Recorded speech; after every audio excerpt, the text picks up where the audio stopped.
Okay, so this one says, which equation correctly solves the Pythagorean theorem a squared plus b squared equals c squared for b?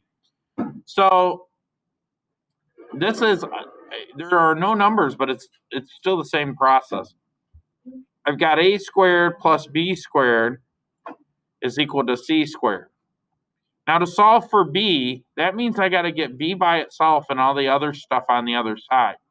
Because b is squared, eventually I'm going to take the square root of both sides. Okay?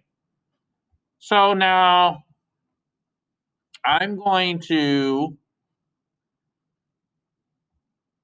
subtract a squared from both sides. Because that's what I need to move away from b. So now I've got b squared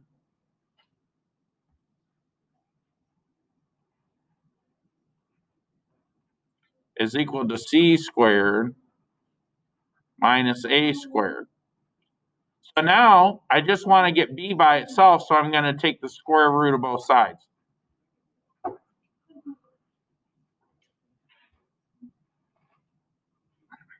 So now when I take the square root of a square, they undo each other.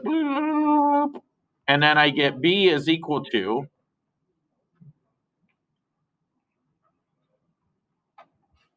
the square root of c squared minus a squared. Now, technically, you could do plus or minus here, but that's not how they have it listed in your online test, okay? That's it. We'll just leave it like this. I know if I put the plus or minus, that might confuse some of you guys. Okay, that's it. I'll leave that up there for a second for you guys to write that down.